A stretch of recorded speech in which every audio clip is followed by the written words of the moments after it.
दोस्तों BPSC teaching exam 3 के लिए top 30 most important question science GK से आज आपके लिए लेके आए हैं, जो आपके एग्जाम पॉइंट ऑफ व्यू से बहुत ही ज्यादा इंपॉर्टेंट है। आई होप आप लोग अच्छे होंगे। सीधे चलते हैं पहले क्वेश्चन को। वीडियो अच्छा लगे वीडियो को लाइक करिएगा, दोस्तों में शेयर करिएगा। पहला क्वेश्चन देखिए क्या कह रहा है। विद्युत शक्ति की इकाई है। डी ऑप्शन आपका राइट होगा, वाट। तो किसी विद्युत परिपथ में जिस दर से विद्युत ऊर्जा स्थानांतरित होती है उसे विद्युत शक्ति यानी इलेक्ट्रिक पावर कहते हैं। इसका एसआई मात्रक वाट होता है। ठीक है, डी ऑप्शन आपका राइट होगा। अगला क्वेश्चन, एक तत्व के समस्थानिक अलग अलग होते हैं। बी ऑप्शन आपका राइट होगा, द्रव्यमान संख्या में। तो समस्थानिक एक ही तत्व के परमाणु जिनकी परमाणु संख्या समान होती है परंतु परमाणु अलग अलग होते हैं, उन्हें समस्थानिक कहा जाता है। इनमें प्रत्येक परमाणु में समान प्रोटॉन होते हैं जबकि न्यूट्रॉन की संख्या अलग अलग रहती है। इस कारण परमाणु संख्या तो समान रहती है लेकिन परमाणु का द्रव्यमान जो होता है वो अलग अलग हो जाता है। ठीक है, बी ऑप्शन आपका इस क्वेश्चन का राइट होगा। अगला क्वेश्चन,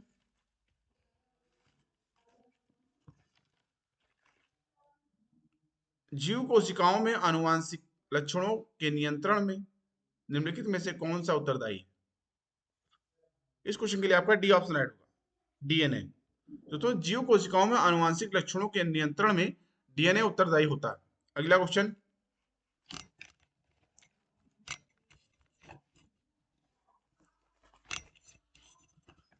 दृश्य स्पेक्ट्रम के तरंग दैर्घ्य की सीमा है। बी ऑप्शन आपका राइट होगा, 3900 एंगस्ट्रॉम से लेकर 7600 एंगस्ट्रॉम तक। बी ऑप्शन आपका राइट होगा। अगला क्वेश्चन,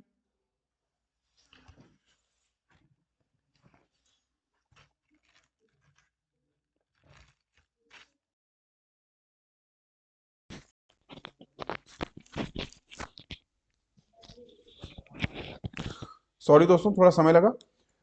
अगला क्वेश्चन दोस्तों क्या कह रहा है, नाभिक विखंडन किसके संघात के कारण होता है। इस क्वेश्चन के लिए आपका सी ऑप्शन आपका राइट होगा। ठीक है, न्यूट्रॉन।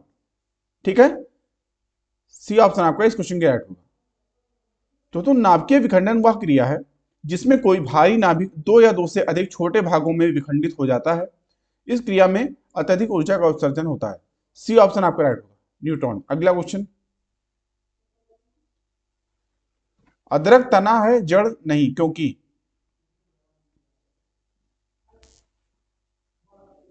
बी ऑप्शन आपका राइट होगा। दोस्तों नोड एवं इंटरनोड का उपस्थित होना तने का विशेष लक्षण है। चूंकि अदरक में ये संरचनाएं पाई जाती हैं, अतः यह कहा जा सकता है कि अदरक तना है जड़ नहीं। ठीक है, क्योंकि इसमें गांठ और पोरियां होती हैं।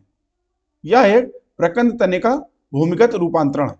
ठीक है, बी ऑप्शन आपका राइट होगा। अगला क्वेश्चन, सौर विकिरण निम्न में से किस परास में दिखता है। बी ऑप्शन आपका राइट होगा, 400 से लेकर 700 नैनोमीटर तक। ठीक है, बी ऑप्शन आपका राइट होगा। अगला क्वेश्चन, फैराडे स्थिरांक। डी ऑप्शन आपका राइट होगा, सार्वभौमिक स्थिरांक है। दोस्तों भौतिक रसायन विज्ञान में आपको बता दें फैराडे स्थिरांक जिसका प्रतीक एफ होता है, जिसे कभी कभी एफ के रूप में भी शैलीबद्ध किया जाता है, एक भौतिक स्थिरांक है जिसे पदार्थ के किसी भी नमूने में प्राथमिक आवेश वाहकों के पदार्थ यानी एन की मात्रा द्वारा कुल विद्युत आवेश यानी क्यू के भागफल के रूप में परिभाषित किया जाता है। ठीक है, डी ऑप्शन आपका सार्वभौमिक स्थिरांक राइट ऑप्शन रहेगा इस क्वेश्चन के लिए। अगला क्वेश्चन, परागण की सुपरिभाषा है। ए ऑप्शन आपका राइट होगा। तो परागण में पुष्प के पराग केसर के पराग कण स्थानांतरित होकर पुष्प के स्त्री केसर या क्लोम छिद्र तक पहुंचते हैं, इस क्रिया को परागण कहते हैं। ए ऑप्शन आपका राइट होगा। अगला क्वेश्चन, आर्द्रता किस उपकरण से नापी जाती है। इस क्वेश्चन के लिए आपका बी ऑप्शन राइट होगा, हाइग्रोमीटर। तो हाइग्रोमीटर वायुमंडल की सापेक्षिक आर्द्रता का मापन करने वाला यंत्र है। हाइग्रोमीटर से द्रवों अथवा जल के तुलनात्मक घनत्व का मापन किया जाता है। बी ऑप्शन राइट होगा। अगला क्वेश्चन, निम्न में से किसका पीएच का मान 7 है? ई ऑप्शन आपका राइट होगा, क्योंकि दोस्तों शुद्ध पानी का जो पीएच मान होता है वो 7 होता है। उदासीन विलयन का भी मान जो है पीएच मान है वो 7 होता है, 7। और क्षारीय विलयन जो होता है वो भी जो है 7 से अधिक लगभग होता है। और जो अम्लीय विलयन होता है इसका भी लगभग 7, इसका 7 से कम होता है। ठीक है, तो इसमें 2 ऑप्शन है, तो इसलिए ई ऑप्शन आपका राइट होगा। ठीक है, अगला क्वेश्चन, पादप कली है। ए ऑप्शन आपको राइट होगा, एक भ्रूणीय टहनी। तो तुम वनस्पति विज्ञान में किसी अविकसित प्ररोष यानी एम्ब्रॉयनिक शूट को कली या कलिका कहते हैं। यह किसी पत्ते के कक्ष यानी एक्सिल पर या तने के अंतिम छोर पर उत्पन्न होती है। ए ऑप्शन आपका राइट होगा, एक भ्रूणीय टहनी। अगला क्वेश्चन, दाब की इकाई क्या है? ए ऑप्शन आपका राइट होगा, न्यूटन पर वर्ग मीटर। तो किसी तल के इकाई क्षेत्रफल पर लगने वाले बल को दाब कहते हैं। दाब एक अदिश राशि है। दाब का मात्रक न्यूटन मीटर स्क्वायर होता है, जिसे पास्कल कहते हैं। ठीक है, जिसे पास्कल कहते हैं। अगला क्वेश्चन,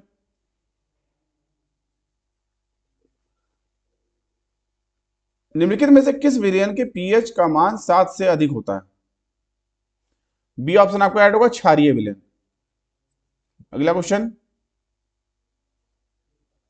पौधे जो नमक युक्त मिट्टी में उगते हैं को क्या कहते हैं?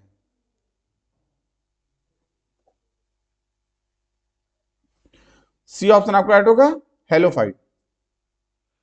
दोस्तों लवण मृदोद्भिद यानी हेलोफाइट उन पादपों को कहते हैं जो उच्च लवण युक्त जल में पैदा होते हैं। ठीक है, इस क्वेश्चन के लिए आपका सी ऑप्शन राइट होगा। अगला क्वेश्चन, दाब का मात्रक है। ई ऑप्शन आपका राइट होगा। अगला क्वेश्चन, पानी का पीएच मान है।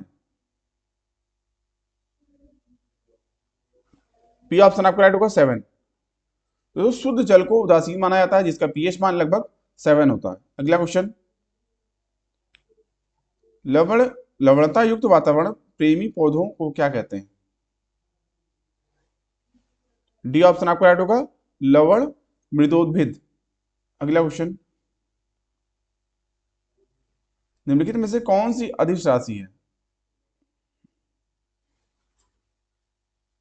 बी ऑप्शन आपका राइट होगा, दाब। तो तुम वे राशियां जिनको व्यक्त करने के लिए दिशा एवं परिमाण दोनों की आवश्यकता होती है, ये सदिश राशियां कहलाती हैं। उदाहरण के लिए बल, वेग, विस्थापन, त्वरण, संवेग आदि। और आपको बता दें, जिन राशियों को व्यक्त करने के लिए केवल परिमाण की आवश्यकता होती है, दिशा की नहीं, उन्हें अदिश राशियां कहते हैं। उदाहरण के लिए आयतन, दाब, चाल, दूरी इत्यादि। ठीक है, तो बी ऑप्शन आपका इस क्वेश्चन का राइट होगा। अगला क्वेश्चन, निम्नलिखित में से किसका गलनांक सबसे उच्च होता है?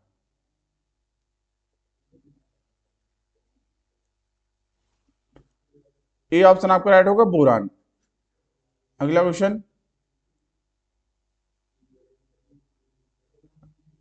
इलेक्ट्रो एन्सेफेलोग्राम ईईजी निम्न में से किसकी निगरानी के लिए उपयोग होता है? डी ऑप्शन आपका राइट होगा, मस्तिष्क। दोस्तों ईईजी यानी जी यानी इलेक्ट्रो इंसेफेलोग्राम मस्तिष्क की विद्युतीय गतिविधि को मापने का यंत्र है ये, जो सिभेदक प्रवर्धन यानी डिफरेंशियल एम्प्लीफिकेशन के सिद्धांत पर कार्य करता है। ठीक है, डी ऑप्शन आपका राइट होगा। अगला क्वेश्चन, निम्न में से कौन सी सदिश राशि नहीं है? ए ऑप्शन आपका राइट होगा, गति। दोस्तों जिस भौतिक राशि में मात्रा यानी परिमाण तथा दिशा दोनों निहित होते हैं, उन्हें सदिश राशि कहते हैं। सदिश राशियों के उदाहरण वेग, बल, संवेग इत्यादि हैं। तथा जिन राशियों में केवल परिमाण होता है उन्हें अदिश राशि कहते हैं, जैसे चाल, दूरी, द्रव्यमान, आयतन, ताप, समय इत्यादि। ठीक है, ये ऑप्शन राइट होगा। अगला क्वेश्चन, नीलम रूबी का रासायनिक सूत्र है। ए ऑप्शन आपका राइट होगा, Al2O3। तो नीलम एक रत्न श्रेणी का खनिज है। यह एल्यूमिनियम भस्म ऑक्साइड Al2O3 है जब यह लाल के सिवाय अन्य वर्ग का होता है। ठीक है, ए ऑप्शन आपका राइट होगा। अगला क्वेश्चन, मांसपेशियों में दर्द के उपचार में उपयोग किया जाने वाला विकिरण है। ए ऑप्शन आपका राइट होगा, इंफ्रारेड। तो इंफ्रारेड जो विकिरण है यानी रेडिएशन या अवरक्त विकिरण भी इसको बोलते हैं, का उपयोग मांसपेशियों में दर्द के उपचार में किया जाता है। इंफ्रारेड लैंप विद्युत उपकरण है जिनसे इंफ्रारेड विकिरण उत्सर्जित की जाती है। ठीक है, ए ऑप्शन आपका राइट होगा। अगला क्वेश्चन, यदि धरती की घूमने की गति यानी घूर्णन बढ़ा दी जाए तो भूमध्य रेखा पर पिंड का वजन क्या होगा। बी ऑप्शन आपका राइट होगा, घट जाएगा। तो किसी परिक्रमण करने वाले निकाय या भूमध्य रेखा पर अपकेंद्रीय बल यानी सेंट्रीफ्यूगल फोर्स यह कार्य करता है। यह बल गुरुत्वाकर्षण बल के विरुद्ध कार्य करता है जिससे भूमध्य रेखा पर व्यक्ति के भार में कमी दर्ज की जाती है। ठीक है, इस हिसाब से बी ऑप्शन आपका राइट होगा। अगला क्वेश्चन, एक घोल का pH 3 से 6 बदलता है, H+ आयन सांद्रता क्या होगी। डी ऑप्शन आपका राइट होगा, 1000 गुना कम हो जाएगी। अगला क्वेश्चन, जीवों में अत्यधिक विविधता का कारण है।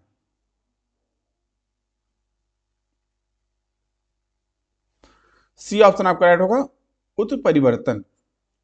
दोस्तों उत्परिवर्तन क्या होता है। दोस्तों उत्परिवर्तन शरीर की आंतरिक दशाओं के कारण दैहिक उत्परिवर्तन हो या बाह्य कारणों से प्रेरित उत्परिवर्तन से होते हैं।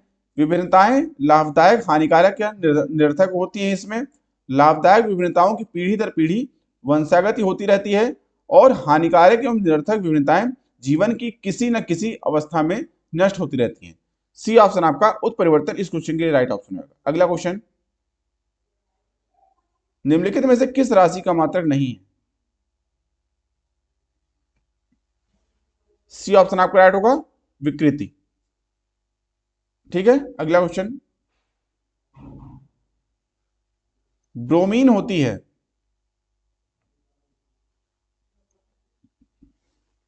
डी ऑप्शन आपका राइट होगा, लाल द्रव।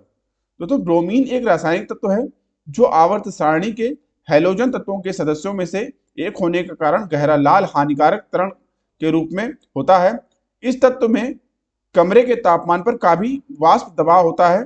आपको बता दें इसके दो स्थिरांक प्राप्त हैं जिनकी द्रव्यमान संख्या क्रमशः 79 व 81 होती है।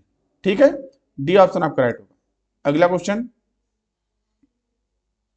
मेंडल के आनुवांशिकता का सिद्धांत किस पर आधारित है।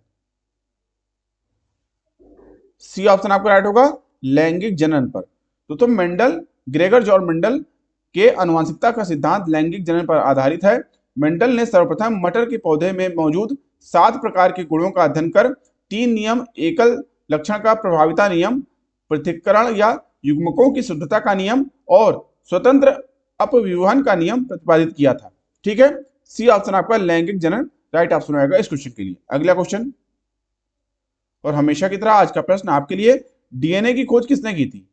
जेम्स वाटसन एवं फ्रांसिस क्रिक ने, ग्रेगर मेंडल ने, जॉनसन ने, हरगोविंद खुराना ने, या इनमें से कोई नहीं, या सभी ने। इस क्वेश्चन के जवाब आपको कमेंट बॉक्स देना है। ठीक है, अभी के लिए इतना ही। आई होप आपको वीडियो अच्छा लगा होगा। वीडियो अच्छा लगा हो दोस्तों, वीडियो को लाइक करिए, अपने दोस्तों में शेयर करिए, चैनल को सब्सक्राइब करना ना भूलें जिससे चैनल पर आने वाले इंपॉर्टेंट वीडियो की नोटिफिकेशन आपको समय समय से मिलते रहे। अभी की वीडियो को देखने के लिए धन्यवाद। मिलते हैं दोस्तों नेक्स्ट वीडियो में, तब तक के लिए थैंक यू, जय हिंद।